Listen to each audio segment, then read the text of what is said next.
Welcome to Praveena's home kitchen. இன்னைக்கு வந்து நம்ம ரவா பாயாசம் எப்படி பண்ணுறதுன்னு பார்க்கலாம். அதுக்கு வந்து ஒரு பேன் சூடு பண்ணிட்டு ஃபஸ்ட்டு முந்திரியும் திராட்சையும் வறுத்துடலாம். பேன் சூடானதும் ஃபஸ்ட்டு நம்ம வந்து நெய்யை சேர்த்துடலாம்.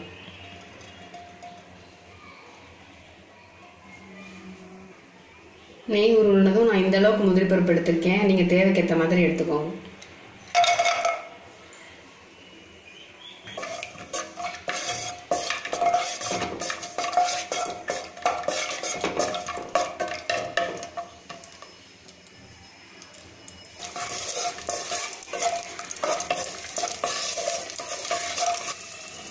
முந்திரி பருப்பு வந்து பாதி வறுபட்டதும் நம்ம திராட்சையை சேர்த்துக்கலாம்.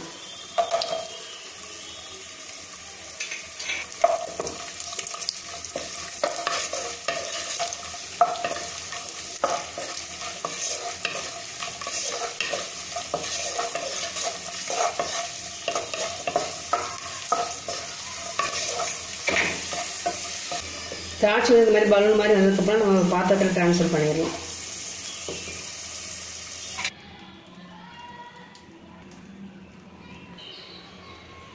நம்ம வந்து அந்த மிச்சம் இருக்க நெய்யிலே இப்போ ரவையை வறுத்துடலாம். நான் இன்னைக்கு பாயாசம் பண்ணுறதுக்கு வந்து 1/2 கப் ரவை எடுத்திருக்கேன்.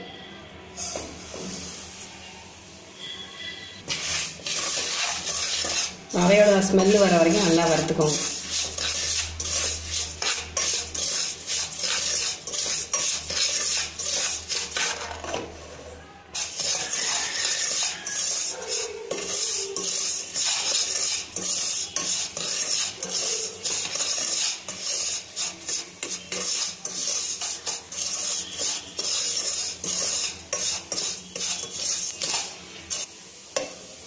ரவை நல்லா வறுபட்டு அதோட ஸ்மெல் வந்ததுக்கப்புறம் இப்போ நம்ம பால் சேர்த்துக்கலாம்.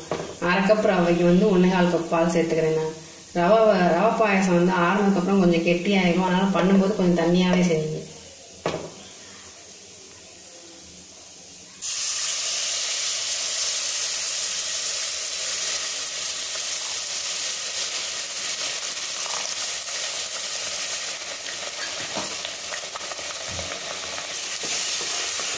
பால் சேர்த்து நல்லா மிக்ஸ் பண்ணி விட்டுருங்க.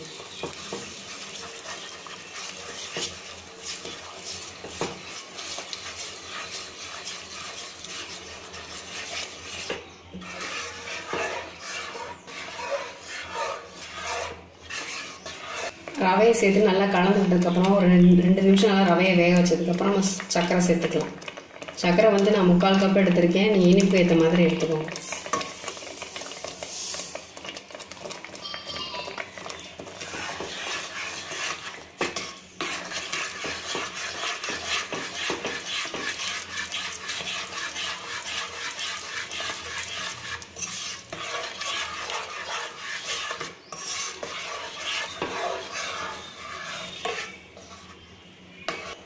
ரவை சேர்த்ததுக்கப்புறம் இந்த மாதிரி கட்டிப்படாமல் கரண்டி வச்சு கொஞ்சம் உடால் கிண்டி விட்டுக்கிட்டே இருங்க. ரவை வேகிறதுக்கு வந்து 3 நிமிஷத்துலேருந்து 4 நிமிஷம் வரைக்கும் தான் ஆகும். இப்போ ரவை நல்லா வெந்துருச்சு. இந்த ஸ்டேஜில் வந்து நம்ம ஏலக்காய் தூள் சேர்த்துக்கலாம்.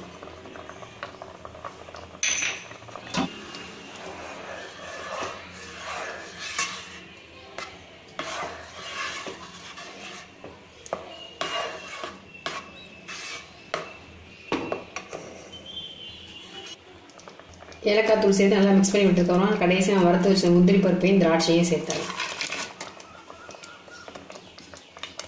நல்லா மிக்ஸ் பண்ணி விட்டு அடுப்பில் இருந்து இறக்கிடும்.